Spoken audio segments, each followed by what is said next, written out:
this is the iQOO 13 and I've been using it for the past 3 weeks. I've been gaming, scrolling and using Twitter at 2 a.m.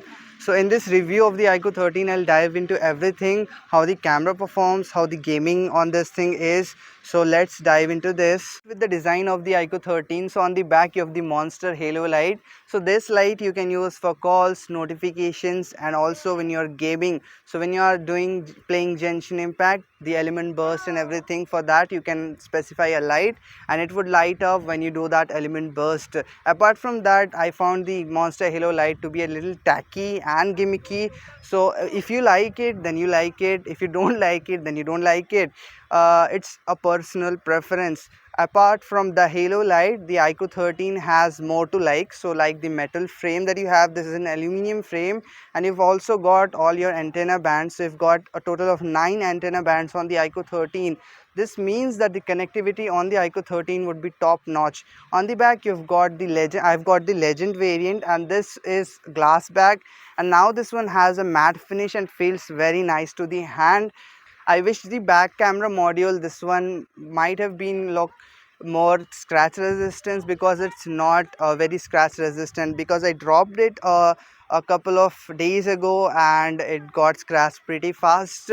Apart from that, you've got your speakers at the top and a bottom. So you've got a dual stereo speaker setup. You've also got your microphones and the dual nano SIM card slot and the Type C 3.2 Gen 1 port. This means you can connect a display and get video output via the iQOO 13. The Realme GT 7 Pro, that is priced like 5,000 more than the iQOO 13. That one uses USB 2.0, so you are missing out on that. Apart from that, the iQOO 13 comes with IP68 plus IP69 ratings. So you've got two ratings. IP68 is your usual, water and dust protection, and IP69 gives you additional jet spray protection that might be useful, like, I don't know. Weight of the iQOO 13 is 213 grams for the Legend variant and 207 grams for the Nardo Grey. Personally, I like the Legend variant, so I think it's worth getting the adding the extra bulk. It's 8.13 millimeters for the Legend variant and 7.9 millimeters for the Nardo Grey. Nardo Grey is very glossy and you won't like it if you're not a fan of some fingerprints on your phone's back. Inside the box of the iQOO 13, you get a transparent TPU case, so you will have to get one opaque case. Buttons on the iQOO 13 are placed very nicely, so you will have no problems with reaching it. Apart from that, you've also got ultrasonic fingerprint scanner, which unlocks the device in just one touch. iQOO says that it takes 0.2 milliseconds, 0.1 millisecond, I don't remember, but it's pretty fast. It's less than a second, I would say. And the touch area is also pretty large, so I wouldn't complain there. But the Realme GT 7 Pro, I think it has a larger touch area for the fingerprint scanner. So the iQOO 13 has a 6.82 inch display. This is a very large display and it's a flat display. You've got 2K resolution, that is 1440p, but it's not enabled by default, so you'll have to go into the settings and then enable the 2K resolution. Apart from that, I have no complaints with the iQOO's display. Just that when you are shooting videos on the iQOO 13, they appear a little more saturated than they actually are. So if I export that into my PC or laptop or anything, I get a video that's a little less saturated. So I think iQOO can work on that. And then you've got 144 hertz refresh rate, and it usually is at 120 hertz, but when you are playing games like Genshin Impact or when you are using frame interpolation, then it will use 144 hertz, and it does actually work. It is also LTPO, so that means it will refresh at dynamically. So when your screen is playing a video at 30 frames per second, it will switch to 30 hertz, and when your screen is static, it will switch to 1 hertz, and it works in all environments, unlike the Realme GT 7 Pro, which only works if you are in like broad daylight. So this is one more think that iQOO has an edge over the Realme. iQOO says that they are using circular polarization, which will result in brighter display. So apart about the bright 1800 nits non HDR, so you can get 4500 nits of peak, which is a gimmick. The 1800 nits is what matters. Right now I am in very good lighting and it's very bright out here, so it's 1800 nits and I think you can see it very clearly. The screen is pretty bright here, so you will have no issues with brightness on the iQOO 13. Typical brightness with the slider you can get up to 800 nits, which is also a good thing. And if you enable auto brightness you can get even higher, that is 1800 nits in non HDR. Speaking of HDR, you get HDR support in YouTube, Netflix. I'm not sure because I don't use Netflix. You can check online if you want to. Then let's talk about the speakers on the iQOO 13. So these speakers are having a bit of bass, and the overall frequency range is well balanced and you will find it clear. It's not as clear as you would expect, but it's definitely not something I would complain about. The iQOO 13 has a dual stereo setup, so on the top, on the bottom, you get two speakers. You're not using the earpiece as the speaker, so that is a nice thing. On the haptics, these are some of the best haptics that I have tried on a smartphone. They are very strong and I'm sure you will definitely like them. In fact, I tried the Vivo X200 Pro in a store and I found the haptics on the iQOO 13 to be a little better than the X200 Pro, so that is also a thing.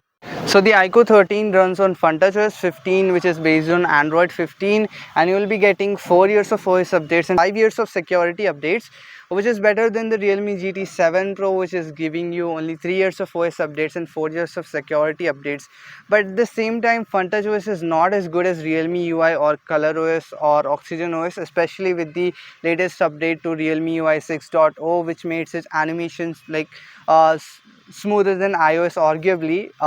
Don't attack me in the comment section. On the FunTouchOS 15, on the other hand, it's smooth, but it's just not there, and the features, the design and everything is just inferior to ColorOS 15. But if you can bear FunTouchOS, then the software is nice. You get all the features that you want, app lock, everything. But there are some missing things like lock screen customization, the font customization. I especially hate the font customization because this comes with Roboto, and you get another font that's called Classic font, which also does not work well with FunTouchOS. You lose access to bold, italics and other formatting options in that font, and overall design and appeal of this UI is just not pleasing. The average user might like it, but if you are someone like me who wants like good software and good design, who appreciates all of that, then you might not like FunTouchOS. But if you are one of my friends who likes FunTouchOS, like who does not like FunTouchOS but has no problem with FunTouchOS, then definitely you can go for iQOO 13. And I heard that iQOO will be improving the software. I recently they added a depth effect, which is a nice addition, and I think it will eventually improve it updates. And you're also getting 4 years of OS updates, so you are covered for that as well. iQOO 13 comes with very few AI features. So one of the AI features they have recently added is AI call translation, which works as intended, and there's also the AI eraser feature, and one more AI feature should be coming soon, that's called remove people. Glare reduction, currently I've seen it on the Vivo X200 series, but I've not seen it on iQOO 13. I think it should be coming with a later update as well. Apart from that, the iQOO 13 also comes with a feature called super documents, which allows you to remove reflections and shadows from your documents and then have them as a PDF or something. The iQOO 13 also comes with some additional AI features like circle to search and Google Gemini, and also AI photo enhance and AI instant text. So if you go into the albums app, if you have certain text, if you tap on the T icon at the bottom right, you will get the option to select the text, and you've also got the press and hold to cut out the subject, which also works. If you want to, you can use that feature. You've also got AI in the Notes app, so you can extract to-dos from that, summarize your notes, or you can also reformat it, the layout, you can change it. I personally did not find the reformat feature to be very useful. And then also I wish there was AI summary in the Chrome or the any browser app where you could summarize your notes or read summarize articles or anything. That would have been a nice feature. Currently, iQOO does not tell you which AI model they're using for the AI call transcription, so use it with caution. And in day-to-day usage, FunTouchOS is smooth and it's fast and snappy. You will not feel any lagginess or any jerkiness on in the UI. So it's overall it's a great software, but the design and appeal and the customization options could have been better with FunTouchOS 15. Now let's get to the most interesting part of the iQOO 13, and that is the chip. So this is coming with the Snapdragon 8 Elite chipset, which is a 3 nanometer chipset, and this is using Qualcomm's Orion cores. So you've got 2 into 4.32 gigahertz cores and 6 into 3.53 gigahertz cores. These are all performance cores. There is no efficiency core or mid core that you're getting here. So the Snapdragon 8 Elite is very powerful. It's also got the Adreno 830 GPU, which is not as powerful as the Dimensity 9400 GPU, but the optimization and everything is definitely going to be better on the Snapdragon. You've also got LPDDR5X Ultra RAM.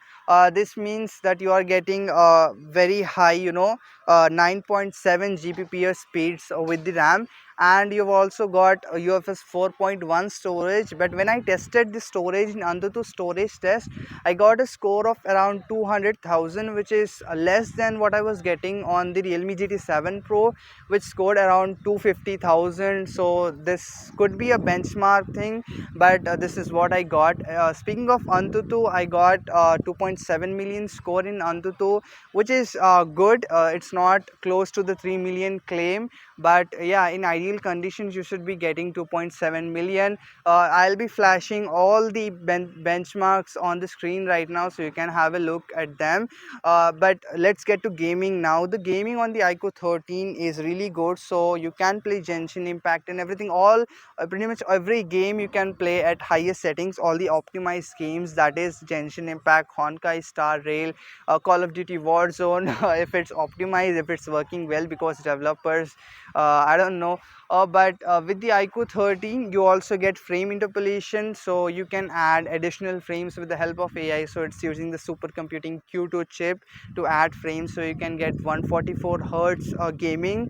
But this makes the device hotter, and I don't think this makes the experience any much smoother. But if you like this, then it's no problem, you can use it. You've also got upscaling of the resolution, which looks kind of artificial, so I would not recommend using that, because when you use these features the phone gets incredibly hot, like 45 degrees even in winters.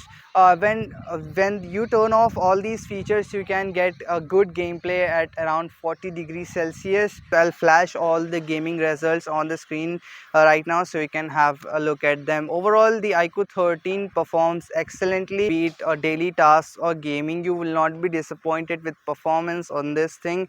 You've also got bypass charging, which you can use to prevent the device from overheating, because this will directly transfer the power to the chip or the components of the device instead of going to the battery. So that is also a feature that is missing on the Realme GT 7 Pro. So this iQOO 13 has got edge here as well. You can also, if you want to stream your game to an external monitor, 2K at 60 hertz is the maximum that it can stream using the USB 3.2 Gen 1. Let's now talk about the cameras on the iQOO 13. So if you look at the specifications, then you will find that the iQOO 13 has worse cameras than the iQOO 12, because the iQOO 12 had a 1/1.3 inch sensor for the main, and the iQOO 13 has a 1/1.56 inch. They're using a Sony sensor now instead of OmniVision, which was with the iQOO 12. But the major downgrade that they have done is here in the telephoto.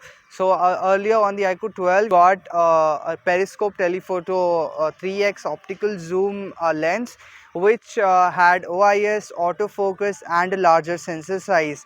On the iQOO 13 though, it has a smaller sensor size, there is no OIS, there is no autofocus, the minimum focusing distance is worse at 50 centimeters, and this leads to all kinds of problems. So let me just talk about the positives here. So the iQOO 13 can capture good daylight photos, and in low light you can get like decentish photos, but sometimes the highlight control needs a bit of work. The ultra wide is, as you would expect, the JN1 ultra wide, so it's pretty wide, 15 millimeters, and you get a good field of view. The distortion is there. The ultra wide in low light is just usable at best. Now let's talk about the macro mode. So the macro mode uses the ultra wide. So if you go into the macro mode, it will switch to the ultra wide and take macros. This is worse than the iQOO 12 because that had a telephoto macro or tele macro lens where you could get detailed close-up shots without going close to the subject.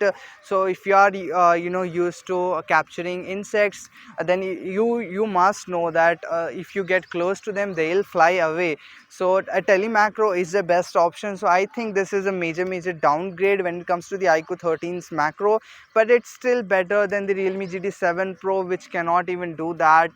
So I would give that. When it comes to the telephoto, the iQOO 13 uses a 2x lens. Earlier we had a 3x lens, but it's got a new 100mm thing, which is bogus, and it's all gimmicky marketing thing, because there is no way that 3x optical can be beaten by a 100mm digital crop. The 100mm digital crop is very niche, and you will find it good only in very good lighting conditions, like in daylight. If you are even in overcast situation or in a low light, then it will just throw up.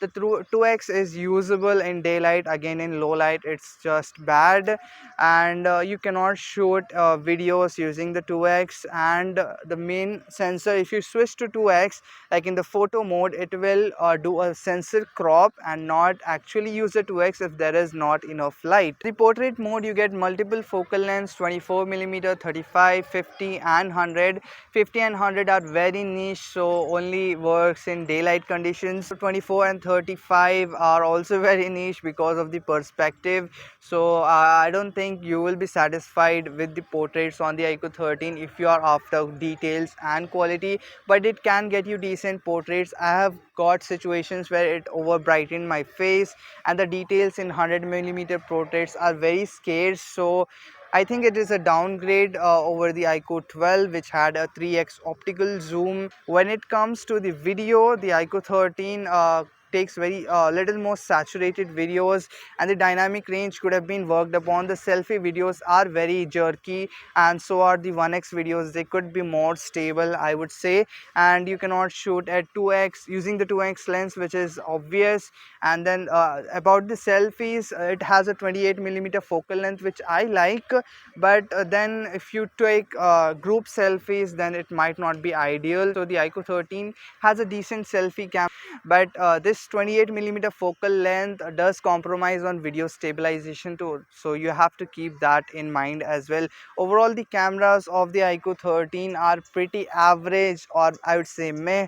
They are not that kind of cameras that you would expect from a Vivo or an iQOO flagship that you buy at 55,000 or 60,000 rupees. It also has a street photography mode, which is a niche thing. So if you want to use the street photography mode, then you can do so by going to the camera app and then clicking twice on the arrow at the bottom. This will take you into a camera like interface, which is nice. It's good for street photography, and you can get to experience that as well. It is very similar to what you get on the Vivo X200 series. Let's talk battery. So it's got a 6000 milliampere silicon carbide battery, which can easily get you 8 to 9 hours of screen on time if you are careful. With moderate usage, if you are in a heavy user, you can get about 5 to 6 to 6.5 hours of screen on time.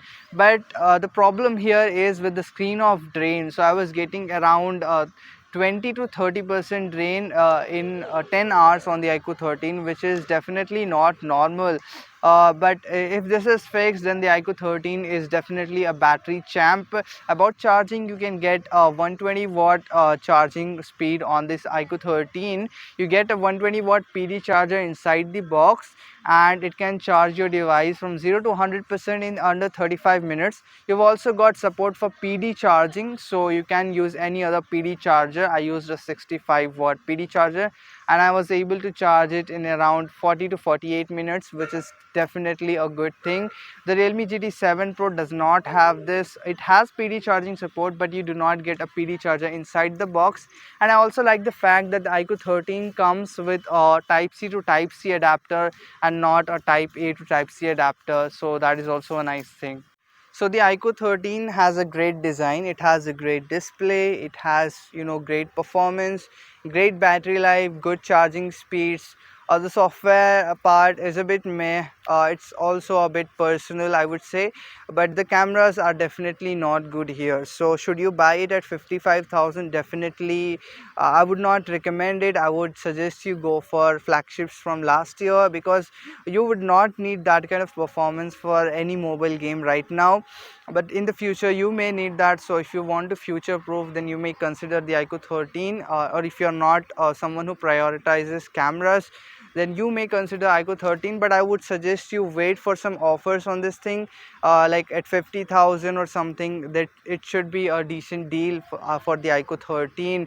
What are your thoughts on the iQOO 13? Let me know in the comment section below. If you are looking for alternatives though, like if you can spend 55,000 or 60,000, then I would suggest you go for the Vivo X200, which I guess you can get it for under 60,000 if by applying all the offers, or the Oppo Find X8 if you are into like good software and everything.